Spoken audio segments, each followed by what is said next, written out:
Non. Vous voyez, le psalamiste a compris que le problème de Dieu, c'est un problème du cœur. Peut-être il a lutté avec son cœur. Il a vraiment envie d'être ce que Dieu attend. Il trouve que vraiment, charnellement, il n'arrive pas. Il a fait une prière, il a crié vers Dieu. Oh Dieu, crée en moi un cœur nouveau. Crée en moi un cœur pur. Crée en moi un cœur intègre. Il demande, il a soif, il a compris que Dieu regarde les gens qui se sont engagés avec leur cœur. Il s'est senti que son cœur ne glorifie pas Dieu. Il s'est senti que son cœur est encore attaché aux œuvres de la chair. Des choses qu'il fait même en cachette. Il s'est senti malheureux. Et il a pris une décision, il dit non, je ne dois plus continuer à mener cette vie que je mène. Je me suis engagé à suivre le Seigneur. Il faut que je sois un modèle, que je manifeste à Dieu ma fidélité de mon engagement vers lui. Il dit par moi-même, je ne peux pas. Il crie vers Dieu. Oh mon Dieu, crée en moi un cœur pur. Est-ce que tu le fais? Est-ce que tu as le souci de l'état du cœur que tu portes? Le cœur qui te pousse tout le temps au mal. Et le Seigneur avait dit dans sa parole, le cœur de l'homme est mauvais dès sa jeunesse. C'est ce cœur qui t'entraîne à faire des choses invraisemblables. Ce cœur qui te pousse à satisfaire la chair. Fais comme le psalamiste. Tourne vers Dieu. Tu dis Seigneur, parce que pour le faire, il faut que tu prennes une décision. Il faut renoncer aux œuvres de la chair pour dire, oh Dieu, crée en moi un cœur pur et renouvelle en moi un esprit ferme. Que je puisse pas être un homme ou une femme ballotté par tout vent, mais quelqu'un qui est ferme. Quand il prend une décision, c'est avec fermeté. Qu'il pleuve, qu'il neige, il reste inébranlable. Il n'avait pas ce caractère. Il n'avait que le caractère de compromis. Il n'arrivait pas à décider. Il dit, Seigneur, ne me laisse pas, ne m'abandonne pas. Renouvelle en moi un esprit ferme. Que je sois une personne ferme dans cette décision. Pour que je ne sois pas entraîné par la chair. Après que tu m'aies créé un cœur pur et renouvelle en moi un esprit ferme pour que ton nom puisse être glorifié en moi. C'est une décision, c'est un engagement. C'est une prière qui glorifie Dieu, qui ne glorifie pas la chair. Et lieu de faire des jours de prière, Seigneur bénis-moi, je veux la promotion, Seigneur que mes ennemis meurent. Oui, ils vont mourir, mais quel est l'état de ton cœur, toi qui fais ce genre de prière? Ici, c'est quelqu'un qui a pris conscience de son cœur. Il a constaté que son cœur n'était pas droit devant Dieu. Il a constaté qu'il faisait des choses en cachette qui ne glorifiaient pas Dieu. Il a constaté qu'il ne pouvait plus continuer à marcher.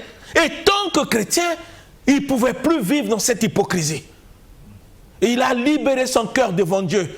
Il dit, Seigneur, tu me connais, tu sais l'état de mon cœur. Je ne suis pas juste devant toi. Ce que je fais ne t'honore pas.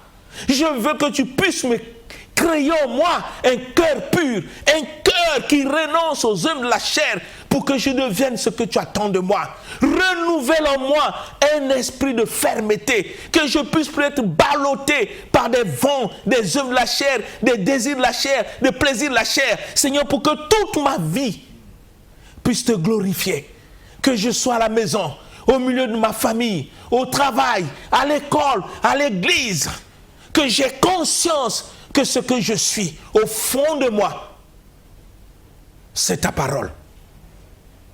Que je ne fasse pas de compromis. J'ai besoin de ton aide, Dieu. Renouvelle en moi un esprit ferme. Que je ne sois plus un homme qui est ballotté par les désirs de la chair.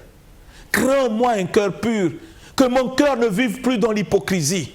Voilà la décision que Dieu attend à chaque chrétien que nous sommes. Bien-aimés, pensons à ces choses. Pensons. Réfléchis sur ta vie. Est-ce que quand Dieu te voit, est-ce qu'il est fier de toi? Est-ce que vraiment il est fier de toi? Est-ce que Dieu peut parler de toi aux anges comme il l'a fait à Job? Il n'y a pas un homme sur la terre intègre comme lui. Est-ce qu'il peut le dire de toi? Quand tu vois ta propre vie, avec ta conscience, comme je l'ai dit, es-tu fier de ce que tu es dans le Seigneur? Si tu n'es pas fier, parce que ton cœur te trompe tout le temps, bien-aimé, Dieu ne te rejette pas. Parle-lui.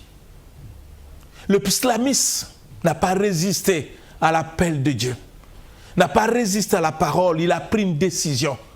C'est ainsi qu'il a crié, Seigneur, crée en moi un cœur pur. Je ne peux plus continuer à marcher avec ce cœur impur, ce cœur plein de haine, ce cœur qui manque d'amour, ce cœur plein d'amertume, ce cœur qui ne te glorifie pas. Seigneur, je ne peux plus. Aide-moi. Je veux être ce que tu attends de moi. C'est un engagement, bien-aimé. Est-ce que nous le faisons souvent? Quand nous prenons conscience que la voie que nous suivons ne glorifie pas Dieu. Quel genre de prière nous faisons devant Dieu? Est-ce que nous nous livrons notre cœur, notre état, afin que Dieu puisse nous changer? Il est mort pour ça. Il est mort pour toi. Il n'y a pas quelqu'un dans ce monde qui peut t'aimer comme Jésus. Même ton père, ta mère ne peut pas t'aimer comme Jésus. S'il te parle à travers cette émission, ce n'est pas pour te faire mal. Parce qu'il ne veut pas que tu puisses te perdre. Oui, tu peux revenir. Reviens avec ton cœur. Il en a besoin, ton cœur. Laisse Dieu transformer ton cœur pour rendre ton cœur pur, afin d'enlever toutes ces saletés qui sont au fond de ton cœur. Laissons Dieu nous transformer jour après jour. Laissons Dieu nous donner un esprit ferme pour que notre oui soit oui et notre non soit non. Pour qu'on ne soit plus des enfants ballottés par tout vent de doctrine, afin qu'on soit fiers de dire devant les gens, Jésus est mon Seigneur, parce que notre manière de vivre glorifie et sanctifie son nom. Qu'on devienne des véritables témoins de Jésus, non parce que nous parlons de lui, mais parce que notre vie parle de lui par notre comportement, par notre attitude, par notre manière de parler. Que ceux qui nous entourent réalisent réellement que nous sommes des chrétiens. Dans le livre de Joël, chapitre 2, le verset 12 à 13. Joël, chapitre 2, verset 12 à 13. Que dit le Seigneur? Joël, chapitre 2, du verset 12 au verset 13, nous lisons le nom du Seigneur. Amen. Maintenant encore, dit l'Éternel, revenez à moi de tout votre cœur, avec des jeûnes, avec des pleurs et des lamentations. Déchirez vos cœurs et non vos vêtements, et revenez à l'Éternel votre Dieu, car il est compatissant et miséricordieux, lent à la colère et riche en bonté, et il se repent des maux qu'il envoie. Amen. Amen. Voyez, quand nous comprenons l'état de notre cœur bien-aimé, quand tu rentres en toi-même, tu réalises que la vie que tu mènes dans le Seigneur n'est pas juste. Que la vie que tu mets dans le Seigneur ne glorifie pas son nom.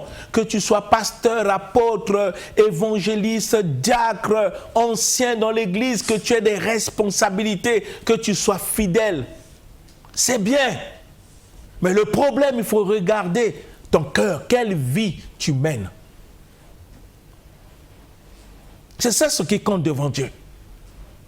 Et le Seigneur nous dit, si nous avons connu des déviances dans notre comportement, nous nous sommes éloignés de la parole de Dieu.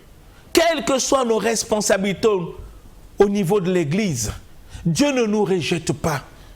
Il nous dit, venez à moi de tout votre cœur. Venez à moi. Nous pouvons gêner, mais quel est l'état de notre cœur? Il faut que notre cœur soit engagé dans des jeûnes que nous faisons. Des pleurs, nous pouvons écouter la parole à l'église. Nous pleurons, les larmes coulent. Mais le problème n'est pas que les hommes puissent voir que nous avons pleuré.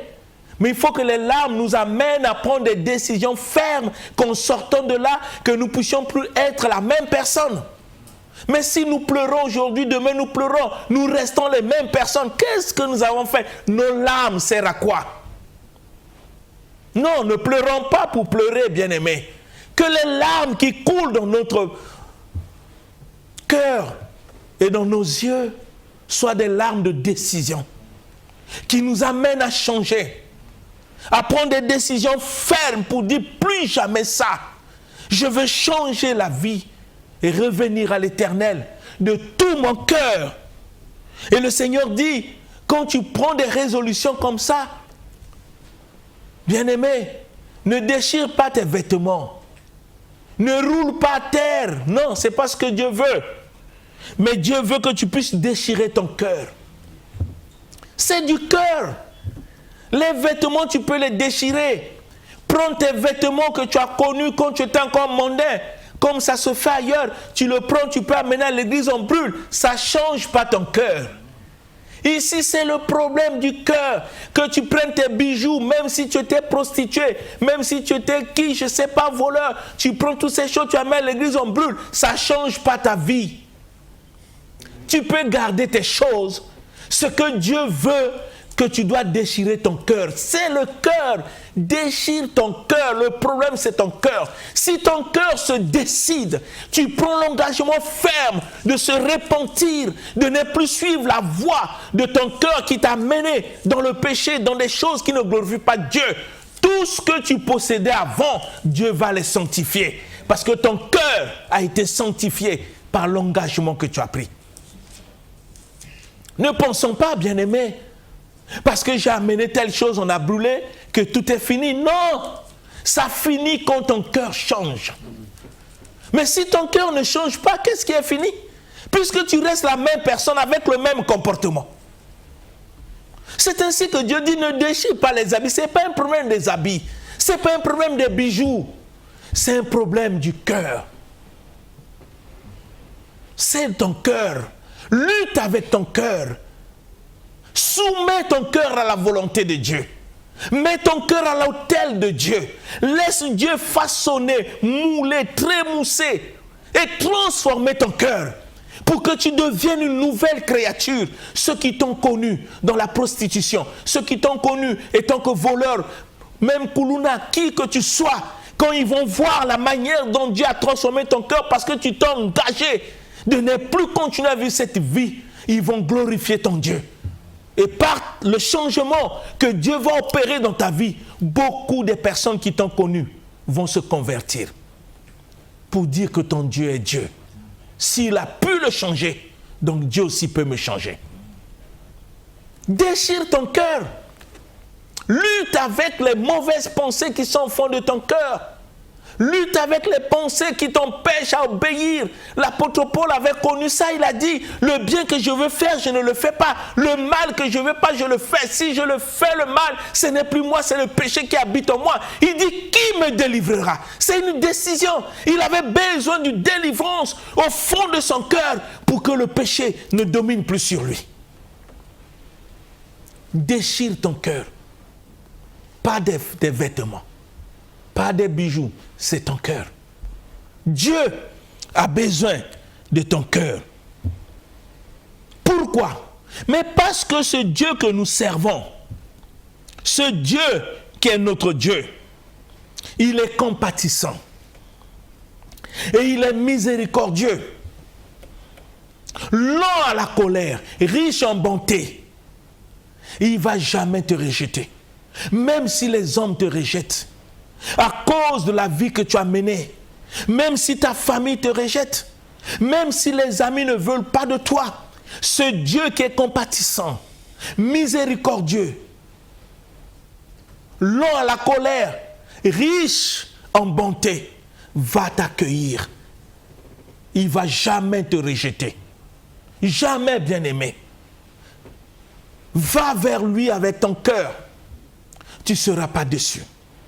N'aie pas de soucis parce que les gens ne te portent pas. N'aie pas de soucis parce qu'il y a des gens qui ne t'aiment pas. N'aie pas de soucis parce qu'il y a des gens qui te critiquent. N'aie pas de soucis parce que tu as mené une vie dans le passé qui n'était pas juste et tu as honte. N'aie pas honte.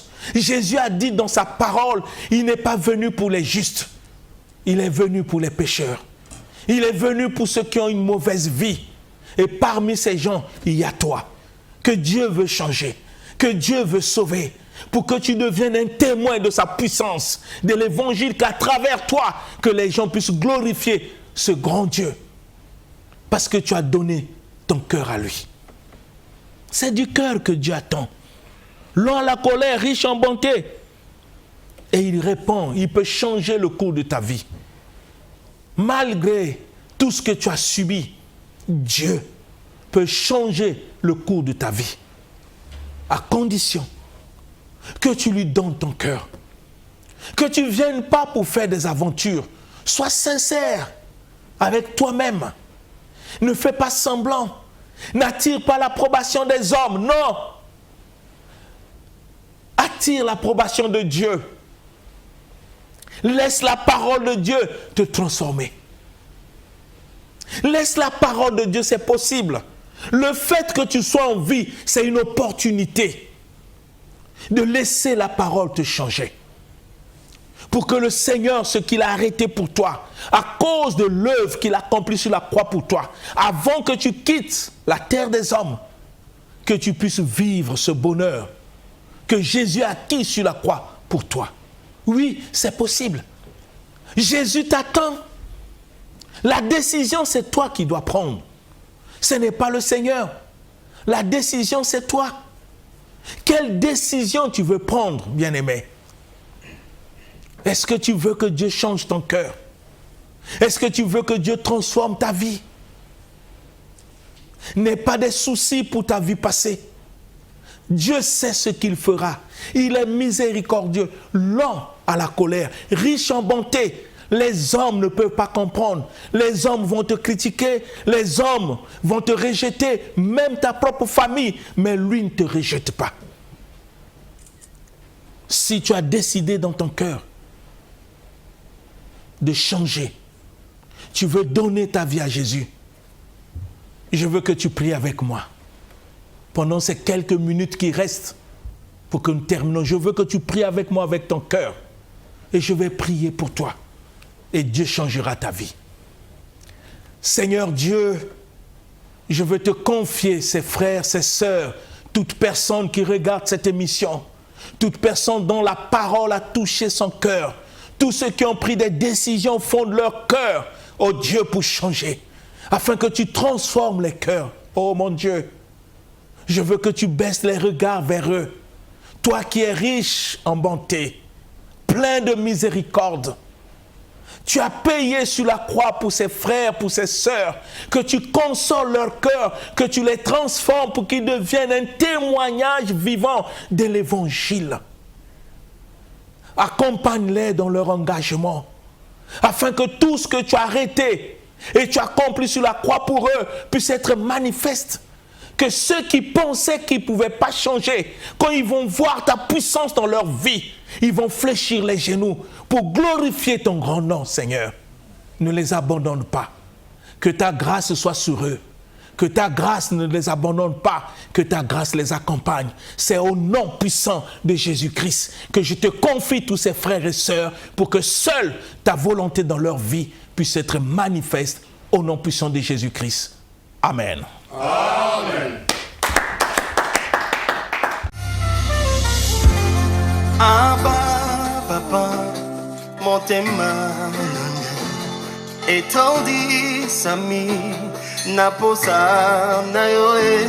Abba, papa, molimo nanga ezo nazoganga koluka yo